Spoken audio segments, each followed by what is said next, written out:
नमस्कार विद्यार्थी मित्रांनो, MPSC जागरणवर आपले सहर्ष स्वागत आहे। आज आहे 29 मे 2026 आणि आजच्या दैनिक चालू घडामोडींवर आधारित महत्त्वाचे प्रश्न आपण या व्हिडिओमध्ये पाहणार आहोत। तरी सर्वप्रथम जर आपण नवीन असाल तर चॅनलला अवश्य सबस्क्राइब करा। चला तर मग आजच्या व्हिडिओला सुरुवात करूया। प्रश्न 1. नुकताच महिलांच्या आरोग्यासाठी आंतरराष्ट्रीय कृती दिन कधी साजरा करण्यात आला आहे? याचे अचूक उत्तर आहे पर्याय बी, मे 28। स्पष्टीकरण: महिलांच्या आरोग्यासाठी आंतरराष्ट्रीय कृती दिन दरवर्षी मे 28 रोजी साजरा केला जातो। हा दिवस साजरा करण्याचा मुख्य उद्देश जागतिक स्तरावर महिलांचे आरोग्य, पुनरुत्पादन हक्क आणि त्यांच्या कल्याणाविषयी जागरूकता वाढवणे हा आहे। प्रश्न 2. नुकतेच IPLच्या इतिहासात सलग 4 हंगामांत 600 धावा करणारे पहिले खेळाडू कोण बनले आहेत? याचे अचूक उत्तर आहे पर्याय सी, विराट कोहली। स्पष्टीकरण: नुकतेच IPLच्या इतिहासात सलग 4 हंगामांत 2023 ते 2026 पर्यंत 600 किंवा त्यापेक्षा जास्त धावा करणारे जगातील पहिले आणि एकमेव खेळाडू विराट कोहली बनले आहेत। त्यांनी ही कामगिरी IPL 2026च्या क्वालिफायर 1च्या सामन्यात गुजरात टायटन्स विरुद्ध खेळताना साध्य केली। या शानदार विक्रमासह ते IPL इतिहासात एकूण 6 वेळा 600हून अधिक धावा करणारे जगातील पहिले फलंदाज देखील बनले आहेत। यापूर्वी त्यांनी 2023, 2024 आणि 2025च्या हंगामांतही 600हून अधिक धावा केल्या होत्या। प्रश्न 3. नुकतेच रांची येथे आयोजित राष्ट्रीय सिनियर फेडरेशन कप 2026 मध्ये पुरुषांच्या गोळाफेक स्पर्धेत समरदीप सिंह गिल यांनी कोणते पदक जिंकले आहे? याचे अचूक उत्तर आहे पर्याय बी, सुवर्ण। स्पष्टीकरण: रांची येथे आयोजित 29व्या राष्ट्रीय senior federation cup athletics championship 2026 मध्ये गोळाफेकपटू समरदीप सिंह गिल यांनी पुरुषांच्या गोळाफेक स्पर्धेत सुवर्णपदक जिंकले आहे। मध्य प्रदेश ॲथलेटिक्स अकादमीचे 25 वर्षीय खेळाडू समरदीप यांनी 20.46 मीटरचा शानदार थ्रो फेकत अनुभवी खेळाडू तजिंदरपाल सिंह तूर यांना मागे टाकले आणि ग्लासगो राष्ट्रकुल क्रीडा स्पर्धेसाठी पात्रता मिळवली। प्रश्न 4. नुकतीच जगातील दुसरी सर्वात मोठी बॅटरी ऊर्जा साठवणूक प्रणाली कोठे सुरू करण्यात आली आहे? याचे अचूक उत्तर आहे पर्याय सी, गुजरात। स्पष्टीकरण: नुकतीच जगातील दुसरी सर्वात मोठी बॅटरी ऊर्जा साठवणूक प्रणाली भारताच्या गुजरात राज्यातील कच्छ जिल्ह्यात असलेल्या खावडा येथे सुरू करण्यात आली आहे। संचालक: या वाढव्य बॅटरी साठवणूक प्रकल्पाचे संचालन अदानी ग्रीन एनर्जी लिमिटेडद्वारे केले जात आहे। क्षमता: याची एकूण क्षमता 3.37 गिगावॉट आहे। महत्त्व: ही चीनच्या बाहेर जगातील सर्वात मोठी एकाच ठिकाणी असलेली बॅटरी साठवणूक सुविधा आहे। उपयोग: ही सौर आणि पवन ऊर्जेपासून निर्माण होणारी वीज साठवून ठेवते। या प्रणालीमध्ये इतकी ऊर्जा साठवली जाऊ शकते की ती गोवा आणि इंदूरसारख्या महानगरांना किंवा सुमारे 10 लाख घरांना पूर्ण दिवस 24 तास अखंड स्वच्छ वीज पुरवू शकते।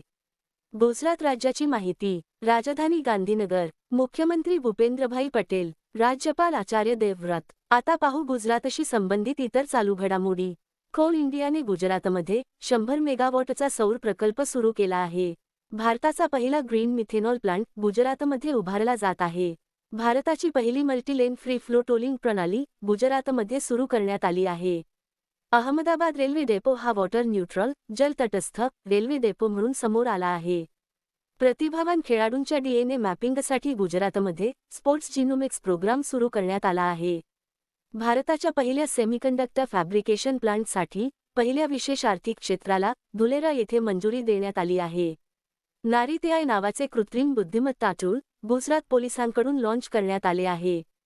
प्रश्न 5. नुकतेच भारताच्या कोणत्या राज्यात इस्रायलसोबत झालेल्या करारानुसार पिनाका मल्टी बॅरल रॉकेट लॉन्चचे उत्पादन केले जाणार आहे? याचे अचूक उत्तर आहे पर्याय डी, महाराष्ट्र। स्पष्टीकरण: इस्रायलसोबत झालेल्या करारानुसार multi barrel rocket launch Pinaka समकक्षचे उत्पादन आणि निर्मिती महाराष्ट्रात केली जाईल। कराराशी संबंधित महत्त्वाचे मुद्दे. करार: भारताची खासगी संरक्षण क्षेत्रातील company Nive defence and aerospace लिमिटेडने इस्रायलच्या इल्बिट सिस्टीम्स सोबत भागीदारी केली आहे। उत्पादन केंद्र: या अत्याधुनिक रॉकेट प्रणाली आणि दारुगोळ्याची निर्मिती महाराष्ट्रातील अहिल्यानगर, अहमदनगर आणि पुणे येथील प्लांटमध्ये केली जात आहे। मेक इन इंडिया हा करार भारताला संरक्षण उत्पादनात आत्मनिर्भर बनवण्यासाठी आणि संरक्षण तंत्रज्ञानाच्या देवाणघेवाणीच्या दिशेने एक मोठे पाऊल आहे। क्षमता हे स्वदेशी आणि इस्रायली तंत्रज्ञानाने तयार केलेले मल्टिपल रॉकेट लॉन्चर सुमारे 300 किलोमीटर अंतरापर्यंत अचूक मारा करण्यास सक्षम आहेत. महाराष्ट्र राज्याची माहिती. राजधानी मुंबई. मुख्यमंत्री देवेंद्र फडणवीस. राज्यपाल जिष्णुदेव वर्मा. आता पाहू महाराष्ट्राशी संबंधित इतर चालू घडामोडी. संरक्षण मंत्री राजनाथ सिंह यांनी तोफेचे गोळे तयार करणाऱ्या प्लांटचे उद्घाटन शिर्डी येथे केले. भारतात केंद्र सरकारच्या योजनांची अंमलबजावणी करण्यात महाराष्ट्र पहिल्या क्रमांकावर राहिला आहे. ऑपरेशन अंतिम प्रहार अंतर्गत मोठ्या कारवाईनंतर गडचिरोली जिल्हा नक्षलमुक्त घोषित करण्यात आला आहे. महाराष्ट्र सरकारने कॉम्प्रेस्ड बायोगॅस धोरण 2026 मंजुरी दिली आहे. किंबर्ली प्रोसेस इंटरसेशनल मीटिंग 2026 चे आयोजन मुंबईत करण्यात आले होते. भारताचा पहिला लो एमिशन झोन कमी उत्सर्जन क्षेत्र पुण्यात तयार केले जाईल. महाराष्ट्राच्या मंत्रिमंडळाने AI धोरण 2026 मंजुरी दिली आहे. घरगुती खेळाडूंना करार देणारी पहिली राज्य क्रिकेट संघटना मुंबई क्रिकेट असोसिएशन बनली आहे. प्रश्न 6. नुकतीच 2026 मध्ये होणाऱ्या राष्ट्रकुल क्रीडा स्पर्धेसाठी भारताचे शेफ डी मिशन म्हणून कोणाची नियुक्ती करण्यात आली आहे? याचे अचूक उत्तर आहे पर्याय बी. रोहित राजपाल. स्पष्टीकरण. ग्लासगो स्कॉटलंड येथे 2026 मध्ये होणाऱ्या राष्ट्रकुल क्रीडा स्पर्धेसाठी भारताचे डेव्हिस कप कर्णधार रोहित राजपाल यांची भारतीय संघाचे शेफ डी मिशन संघ प्रमुख म्हणून नियुक्ती करण्यात आली आहे. उपसंघ प्रमुख रवी बॅगानी यांची नियुक्ती करण्यात आली आहे. प्रश्न 7. नुकतेच सर्व प्रशासकीय स्तरांवरून भ्रष्टाचार पूर्णपणे संपवण्यासाठी प्रोजेक्ट झिरो कोठे सुरू करण्यात आला आहे? याचे अचूक उत्तर आहे पर्याय सी. केरळ. स्पष्टीकरण. सर्व प्रशासकीय स्तरांवरून भ्रष्टाचार पूर्णपणे संपवण्यासाठी नुकतेच केरळमध्ये प्रोजेक्ट झिरो सुरू करण्यात आला आहे. हे राज्याच्या दक्षता आणि लाचलुचपत प्रतिबंधक ब्युरोद्वारे सुरू करण्यात आले आहे, ज्याचा मुख्य उद्देश राज्य पूर्णपणे लाचमुक्त करणे आहे. या प्रोजेक्टशी संबंधित मुख्य बाबी. उद्देश: नागरिकांना कोणतीही लाच न देता सरकारी कार्यालयांतून वेळेत सेवा प्रदान करणे. रोख बक्षीस: जर कोणत्याही नागरिकाने सरकारी कर्मचारी किंवा अधिकाऱ्यांनी लाच मागितल्याचा व्हिडिओ पुरावा अधिकृत दक्षता पोर्टलवर अपलोड केला तर त्याला सरकारकडून 5,000 रुपयांचे रोख बक्षीस दिले जाईल. गोपनीयता: तक्रारदार किंवा माहिती देणाऱ्याची व्हिसलब्लोअर ओळख पूर्णपणे गुप्त आणि सुरक्षित ठेवली जाईल. ब्रीदवाक्य: हा प्रोजेक्ट शून्य भ्रष्टाचार, शून्य सबबी आणि शून्य सहनशीलता या घोषणेसह काम करत आहे.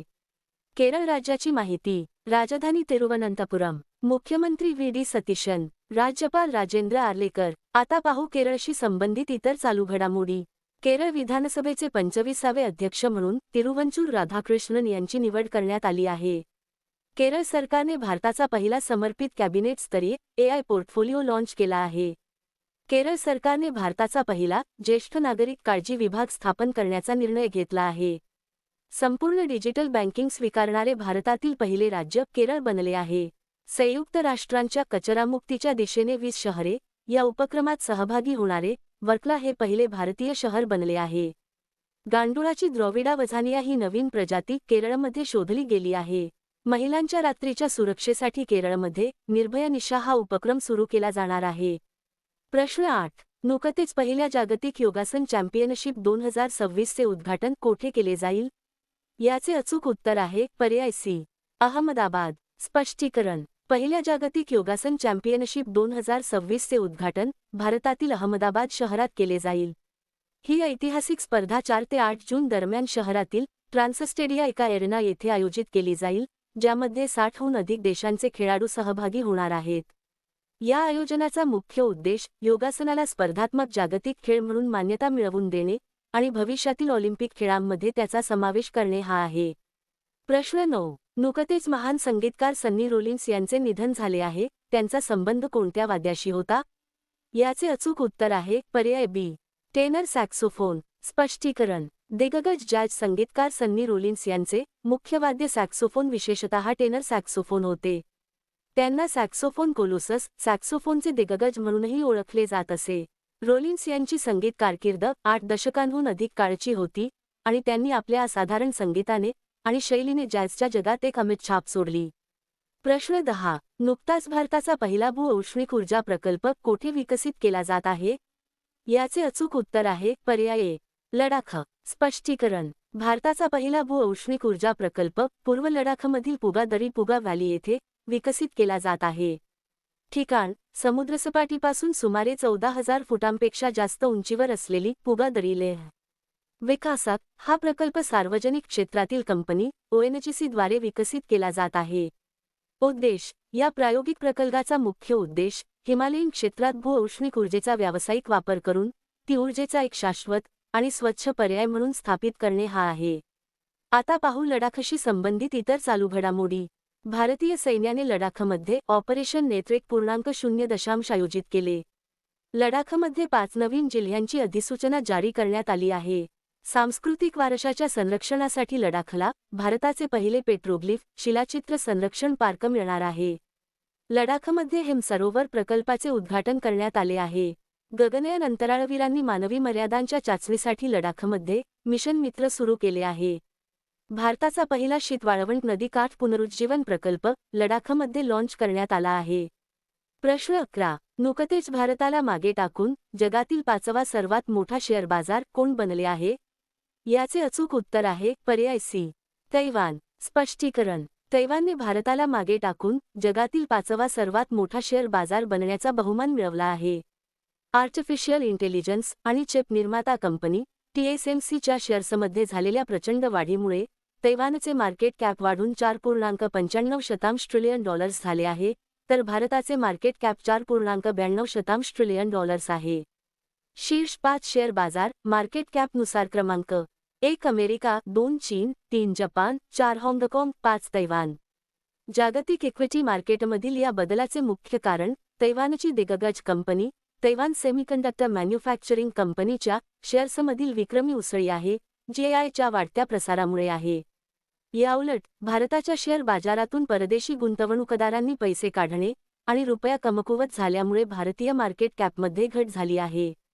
तैवान देशाची माहिती. राजधानी तैपेई. चलन न्यू तैवान डॉलर. अध्यक्ष लाई चिंगते. प्रश्न 12. नुकतेच कोणत्या देशात भारतीय वंशाचे मायलेक परवीन राणी आणि तुषार यांनी वेगवेगळ्या प्रादेशिक परिषदांच्या महापौरपदाची निवडणूक जिंकली आहे?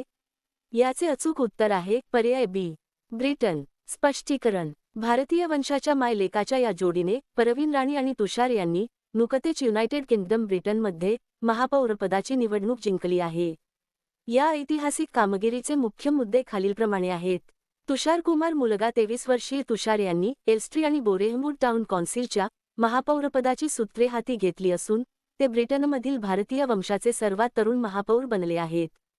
परवीन राणी आई यांच्या काही दिवसांनंतर त्यांच्या आई परवीन राणी यांनी हर्टसमेअर बरो कौन्सिलच्या महापौरपदाची सूत्रे हाती घेतली. या परिषदेच्या त्या पहिल्या भारतीय वंशाच्या महापौर बनल्या आहेत. भारतीय पाळेमुळे हे कुटुंब मूळचे हरियाणातील सोनीपत जिल्ह्यातील रोहना गावचे असून ब्रिटनला जाण्यापूर्वी ते दीर्घकाळ रोहतक येथे राहत होते. युनायटेड किंगडम देशाची माहिती. युनायटेड किंगडम हा इंग्लंड, स्कॉटलंड, वेल्स आणि नॉर्दर्न आयर्लंड मिळून तयार होतो. राजधानी लंडन. चलन पाऊंड स्टर्लिंग. पंतप्रधान कीर स्टारमर. आता मागील व्हिडिओतील प्रश्न: नुकतेच अधिकृतपणे अब्जाधीश बनणारे जगातील दुसरे फुटबॉलपटू कोण बनले आहेत? याचे अचूक उत्तर आहे पर्याय सी, लिओनेल मेसी. आता पाहू अतिशय महत्त्वाचे उजळणी प्रश्न. अरुणाचल प्रदेश मंत्रिमंडळाने इनर लाईन परमिट प्रणालीला मंजुरी दिली आहे. 52व्या G7 शिखर परिषदेचे आयोजन फ्रान्समध्ये केले जाईल. सिप्री 2025च्या अहवालानुसार संरक्षण खर्चाच्या बाबतीत अमेरिका अव्वल स्थानावर आहे. शुक्रग्रहाच्या अभ्यासासाठी भारताने स्वीडनसोबत व्हीनस ऑर्बिटर मिशन संदर्भात करार केला आहे. नीती आयोगाच्या उपाध्यक्षपदी अशोक कुमार लाहिरी यांची नियुक्ती करण्यात आली आहे. केंद्रीय शिक्षण मंत्री धर्मेंद्र प्रधान यांनी ओडिशा येथे भीममंडई पर्यावरण वारसा स्थळचे उद्घाटन केले. अंदमान आणि निकोबार येथे पाण्याखालील सर्वात मोठा राष्ट्रीय ध्वज फडकवण्यात आला. कृषी मंत्रालयातर्फे 2 दिवसीय कृषी कार्यक्रम फ्रूट होरायझन 2026 चे आयोजन लखनौ येथे करण्यात आले. इंटरनॅशनल बिग कॅट अलायन्समध्ये सामील होणारा 26वा सदस्य देश सौदी अरेबिया ठरला आहे. GI भौगोलिक मानांकन प्राप्त आल्याच्या लागवडीसाठी मिझोराम सरकारने आले मिशन सुरू केले आहे. ओडिशा सरकारने शासकीय वापरासाठी इलेक्ट्रिक वाहने अनिवार्य केली आहेत. तुलसी गब्बार्ड यांनी अमेरिकेच्या राष्ट्रीय गुप्तहेर संचालक पदाचा राजीनामा दिला आहे. ग्रामीण स्वच्छतेमध्ये पूर्व क्षेत्रातील नंबर 1 चे राज्य बिहार बनले आहे. झारखंड सरकारने प्राथमिक शाळांमध्ये शून्य गळती दर साध्य केला आहे. पश्चिम बंगाल सरकारने सर्व सरकारी शाळांमध्ये सकाळच्या प्रार्थना सभेदरम्यान वंदे मातरम हे राष्ट्रीय गीत गाणे अनिवार्य केले आहे. डेन्मार्क येथे आयोजित उबेर कप 2026चे विजेतेपद दक्षिण कोरियाने जिंकले आहे. हरियाणा सरकारने श्रममित्र ॲप लॉन्च केले आहे.